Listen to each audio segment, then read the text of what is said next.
Welcome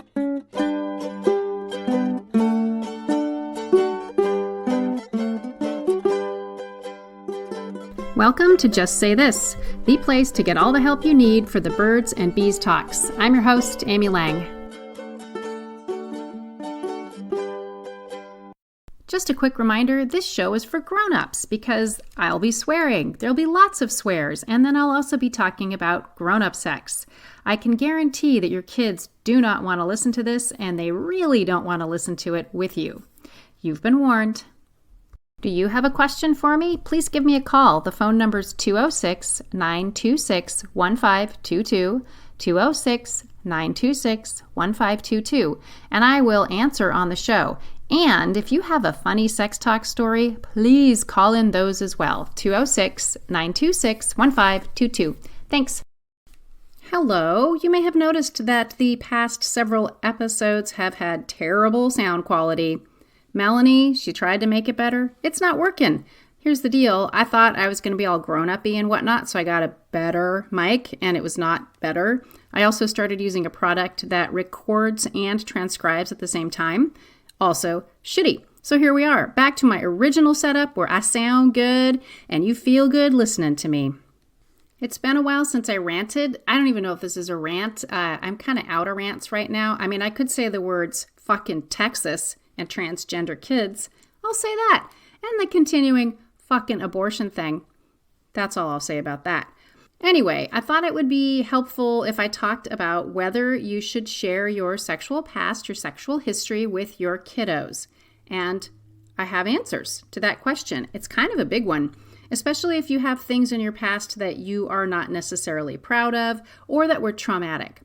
Let's start with trauma. My personal belief is that if you were sexually abused, raped, sexually harassed, assaulted, that your kids do not need to know this information when they are kids. They don't want to know this about you. They don't need to know this about you. And sometimes when we share our traumas with our child, it can be traumatic to them. I know people don't agree with this. I had a mom come up to me one time and she said, I don't agree with you. I've told my kids all about my sexual assaults and my rape and my child sexual abuse, or I don't remember what it was. I don't think it was all of those things because they should know because I want them to be safe. I don't agree with this. I think that that is really scary to hear about your parent. To hear that your parent was attacked in a really terrible way is very, very hard on kids.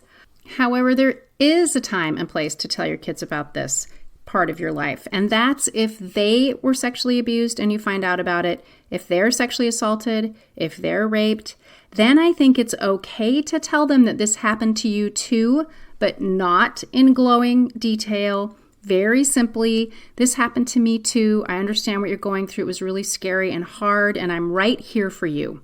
That's enough. If they press you for details, keep it really, really, really simple, and then do your best to nudge them along in the conversation. If there isn't a reason like that to tell them, it doesn't really naturally, it isn't a personal thing or a personal way to connect with them, then the time to tell them is when they're older, when they're in their teens, their later teens, their early 20s, when they have mostly full brain development, and they can handle seeing us as a whole, healthy, happy person, or just as a whole human being. All right, that's the sexual abuse trauma advice. As for your sex life in general, first of all, they do not want to know about your current sex life. I've said this before. I'll say it again. Do you want to know about your parents' sex life? I'm imagining that the answer is no, thank you. Your kids are the same way. So you don't need to talk to them about your current sex life. And if you want to, I would keep it to things like, I have sex with my partner. That's part of being in a romantic relationship, and it's a healthy part of our lives. That's enough. You don't need to tell them anything more than that. If they press and say things like, well, what kinds of things do you do when you're doing the sex? You can just say, there's all kinds of things we do. And you know what? I feel kind of uncomfortable talking with you about this because my sex life is actually private, or our sex life is private. And then you know the rule. Look at this shiny thing. Redirect. All right. However, most of us, many of us, myself included, have pasts where we did things that we wouldn't necessarily recommend our children do. And how do you manage that? One of the ways to handle that is to be straight up about it. So if your child is talking about, whether or not they should have sex before they get married, then if that's a family value that you have, then you should say, yeah, that's a really good question. You can say, what do you think? And then I think it's fair to say, you know what, I grew up believing that too. And the reality is that I had sex before I got married, even though that was our family messaging and that sort of thing. And if I had it to do over again, X, Y, Z, or why you feel good about your decision. And again, I've said this a million times as well, your kid's going to have sex before they're married, air quotes. It's not a thing anymore. And if your family value is to wait until you're married, well, good luck with that. Anyway, back to you and your history. So you can tell them that. You can tell them what you're comfortable telling them. Now, in my case, I did not talk to Milo about my sexual past. Perhaps he will listen to this or his friends will listen to this. And let's just say I bonked anyone I could get my hands on for about 4 years. That was a lot of bonking. And it was all hooking up. I had the occasional relationship, and so I have not said that to him. I probably will never say that to him, but if it had come up and I felt comfortable talking to him about it, and maybe I did say this. I think I did say this, actually. I think I said, I made choices that I am not really proud of. They weren't really safe for me, and I hope that you do things differently. And that's about it. That's all I said. Meanwhile, his father had everything he was practically perfect in every way. So anyway, so you need to decide how much you're going to share. And, some folks are just super open and say, I bonked everyone I could get my hands on. And I could say that to Milo, but I just didn't because anyway, I won't go into that. I have my own shit around this, my own shame, my own embarrassment, my own concerns, my own reflecting back and thinking, what the hell was I thinking? I'll tell you what I was thinking.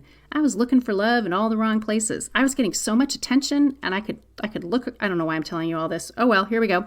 I could look across the room, across the bar, and I could pick out a guy, and I could get them to have sex with me, or I would have sex with them. And I felt really powerful in that, not realizing in my underdeveloped brain and ego or self-esteem that was not super, that they would have fucked anything, including me. Anywho's, I don't know if you need to tell your kids that kind of detail, but you can talk about what I just talked about, this idea that you feel powerful, and then maybe that's not what's really going on, and finding different ways to feel powerful and increase your self-esteem around these issues. Alrighty, moving right along. One thing you can also do is if you're really not comfortable talking about it at all is third person it, or say I had a friend who, because you are your own friend, right? You could say, I had a friend who basically had sex with a ton of people because they thought that if they could pick someone out and that person, selected them to have sex with, that it felt good to them and it kind of pumped up their ego.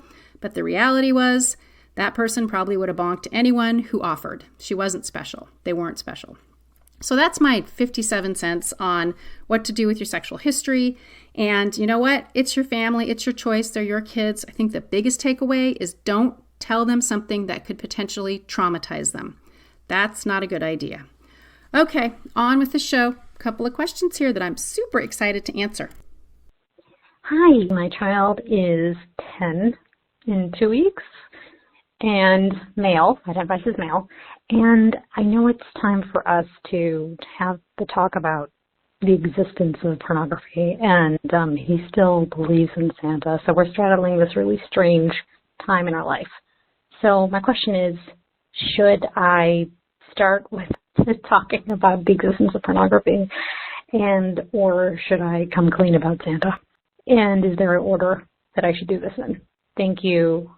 It has been a long time since somebody asked me about the Santa versus the sex talks versus the porn conundrum. There is no conundrum. These are two entirely different things. And here's the deal. Sex talk is science. It's fact. It's the way the world works, especially when you're starting out with baby making. It's just science. There's nothing mysterious about it. It's the facts of things. There's no surprise. And the problem that's happening with the Santa versus sex talks thing is this idea that there will somehow be a loss of innocence. There is no loss of innocence when your trustworthy adult talks to you about this. It doesn't ruin them. It doesn't hurt them. It actually empowers them. And not talking with them about this is the thing that's going to hurt them. Don't worry about the sex talk. Same with the porn talk. I mean, I'm guessing you maybe haven't had the sex talk. Maybe you have. If you haven't done the P&V thing, then you need to get that out of the way first. And then after a little time has passed, you can talk about pornography. And listen to my past episodes. I don't know, episode 1037, episode 4. Lots of help with the porn talk there. But don't conflate, is that the word? The two things. Santa, porn, not the same. Not on the same page. Innocence, again, is not lost when you talk with your kids about things like generic sex stuff and then porn. Now, the more detailed you are about the porn, the more likely that innocence is going to be lost because there's some pretty graphic stuff in porn. That's something that can hurt or traumatize your child. Anyway, that's that. Santa, Easter Bunny, those are fun.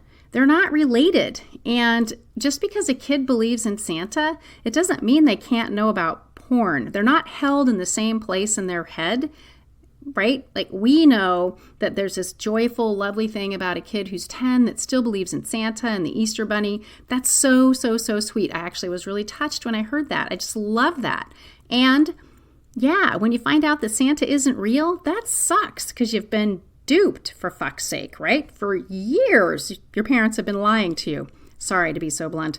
And what you can do with that is, when that you need to spring that conversation. What happened with Milo is he said to me, we were walking home from someplace, and he was probably 7 or 8. He said, "Is Santa real?" And I said, "That's a good question." And I said, "What makes you think that?" And he said, "Well, kids were talking on the playground." And I said, "Here's the deal. You get to decide. Do you want to believe in Santa or not? It's your choice." And he said, "I'll believe." He was littler than your kiddo. So I think you're just going to need to decide what you're going to come clean with. I would come clean with porn first. It's not even coming clean. I would tell him about porn first because that is a health and safety issue. Santa is an emotional social issue. And you can really gently say to him, I would say, "Hey, so what do you think about Santa? What have you heard? What's the scuttlebutt?" And see what he says. And he may say, "I know that Santa isn't real." And you can say, I was just curious, but Santa sure is fun, right? So that's my Santa advice. Same with the Easter Bunny. Chances are really high. He doesn't really believe, so you can check that out. But to the essential question, porn first, then Santa, not the same plane. Innocence is not going to be lost. That's on us. That is not on them. Don't worry about it. All right. Thanks for asking. I love that question, actually. No one's asked it in a long time. Did I mention that? All right. Hi, Amy. My question is about an adolescent person who identifies as a boy. This is a friend's son who recently shared that he feels that he is asexual. I'm curious what thoughts come up for you, what questions come up for you around an adolescent identifying as asexual. Just looking for kind of directions for conversations about that. Just how to hold space. I mean, maybe not how to hold space, but just holding space for that. But also, directions and curiosity and wonderings. Where would you go with that? Well, rule number 1 of anybody who comes out as not cisgender and not straight is to support them. Take it at face value. Ask them, what does this mean to you? Can you tell me more? What makes you think this? And learn from them. And you mentioned that, right? Be curious. Find out what's going on with them. So that's the first thing to do. You have to support them because we all know that LGBTQ kiddos have much higher suicide rates. So that's the first thing. For those of you who don't know what asexual means, it's also called ACE. This is an orientation where people are not interested in sex or sexual relationships. They are interested usually or often in romantic, non-physical, spiritual relationships or physical intimacy that's not particularly sexual. So asexual is just like, I'm not into doing it. And there are varying degrees of people who are ace. But my guess is with your young person, they are probably in the I'm happy to have romantic relationship. I'm not so happy to have a doing it relationship. A couple other things that come to mind for me. The main one, because it's always in my fucking head, is porn. I'm wondering if maybe he was porn exposed and saw something really graphic and awful in his little head and has decided that sex is not for me. That is something that I think can happen. I'm not saying that that's the case with him. I'm just curious if that might be, what's happening. So you might inquire about their porn exposure. And then again, just support them. And if you don't understand this, just say, I don't understand this. Tell me more. What does this mean to you? And then wait. And he may be ace for the rest of his life. That may change. And your job is to be supportive and wait and believe him. And yeah, so that's my advice to you. There is a terrific little article in the show notes from my favorite, scarletteen.com, that talks about this in much more detail than what I'm talking about it, than the detail I'm giving you now. Do you want your kids to feel better than you did when it comes to sex? To feel better about who they are as a sexual person? To have healthier relationships? My Birds and Bees Solution Center has all you need to make this happen and to be their go-to source. There is a deep dive in how to have the talks so you feel confident. There are vetted books and videos for your kids. You don't need to worry about whether they're age appropriate. You'll also get a video on ages and stages, what they need to know at each age and stage so you can get caught up and then plan for the future. There are videos on puberty, porn, and online safety, and tons more. I've also included something I don't do anyplace else. It's live Q&A. It's my podcast, only live. It's special to the Solution Center. I want this to be as accessible as possible. It's super cheap. $69 a year. I did some used car salesman math, and that's 19 cents a day. And because you're a podcast listener, if you use the code PODCAST, you'll get 15% off. I invite you to go and check it out. birdsandbeescourse.com. That's birdsandbeescourse.com. Hi, Amy. My question is, I have a 8-year-old male child, and he's almost 9. He's very informed, partially thanks to your blog and all that, but very sexually innocent and not really interested yet. And he's kind of having interactions at school with a kid his almost exact same age who's very, very interested in like boyfriend, girlfriend, imaginary play, games, storylines, and sex and sexy and all that stuff. And it's been really stressful for him and upset him, and he started to dread going to school. I think he's just not ready for it, and honestly, I'm not really ready for it either. I'm kind of caught by surprise by how kind of forceful and obsessive the game seems to be. And also that it's coming from a girl. I feel like as a parent of a boy, I've been like super, prepared and thinking about teaching him consent and, thinking about a boy being an aggressor. So I'm a little surprised by that. So I'm just curious what advice you would have for me continuing to talk with him about it, how to talk with the teacher, how to talk with another parent. I would love to hear your thoughts. Thanks. Oof, your poor guy. This is so hard. And I'm sorry this is happening to him. And of course, I have some thoughts and advice. First of all, it's great that he's telling you this. Always, always, always be happy that your kids come to you when they have something shitty going on, when they're afraid, when they're scared, when it comes to this kind of thing. I'm not really worried about your boy. I'm a little more worried about that little gal. And so here's why. It sounds like she is making him, trying to force him to play a game that he's not comfortable with. Talking about sex and sexy at 8 is generally not quite age appropriate. If she were 9 or 10, then I would feel less concerned about that. This is happening at school, so clearly they're not being supervised very well. And if she wants to do this all day, every day, and is aggressive and bossy and pushy about it, that's not okay.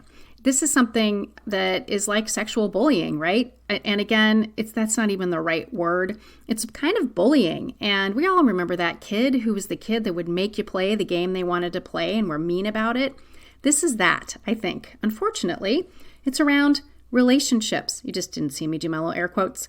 It's around relationships. And so I'm wondering why. My guess is that he's really upset because she's being mean about it, and he's feeling threatened, and he needs help and support. Of course, I just listened to your question, and I can't remember if you've talked with a teacher. You absolutely need to talk with a teacher. This is a safety issue for her, because if she's playing these kinds of games with him in such an intense way, it could be that there's something going on with her, that maybe she's playing this kind of game with an older kid that's in her family or in her world, and she's acting out, because that happens a lot. She may be doing this to get attention, which is not a safe way to get attention. And your kiddo, I'm sure you've said a lot of good things to him. I think that one of the really important things is to tell him that she is not being a good friend, that she's made a mistake about how to be a good friend, and she's not able to listen and hear that you don't want to play these games. I would highly recommend that you help him change his friend group. You can practice also with him saying, I don't want to play this way, in a strong voice. I don't want to play this game, and walking away. You know how I'm a super fan of role play, so I would role play that with him. That could be helpful. There's a book called I Can Play It Safe that I would highly recommend you give to the teacher and have her read it. And then one of the other things about this kind of thing is that you point out to the school that this girl child has some issues and it seems like she might need some help. That's your job as a safe adult to do that. And then it's out of your hands. They may brush it off. They may already be doing something for her. There may be other stuff going on in her life. That's kind of the hard part about these things, especially if it's something that's a really big thing. Like, you can't know what's happening. They won't tell you, basically. They might tell you if she's getting help, but that's about it. And touching back on the fact that he's really innocent, I think that this is one of those places where you probably need to remember that he's not that innocent. I mean, this idea of innocence, kids are innocent. And then there's a point where we need to kind of let that go and stop worrying about keeping them what's innocent in our minds. I think I just said this, right? Like, what's a big deal about innocence to us isn't really that big of a deal. Like, they're not going to lose their innocence. I am really sad that this kiddo, your son, is having this experience with her and feels bad, and it's stressful, and he's unhappy. That's not okay. Anyway, sorry, tangent. I would also suggest that maybe he talk with a school counselor a little bit to see if he can get some support around, again, saying no to this kind of play and this friendship. I would make sure that the teacher assures you that they will make sure that your kiddo is not engaging in games with her, that he's not playing with her. And the other thing is this: she's probably doing this with other kids. One final thing. Your kiddo may be a child that is more passive, more of a follower, which makes it a lot harder for him to say no to these kinds of games, to anything. He wants to go along to get along. He's easily led or convinced, and this is, of course, obviously not safe for him. So doing the role playing, talking about how to say no, talking about healthy friendships, being able to practice that with you and get that in his bones is a really good idea.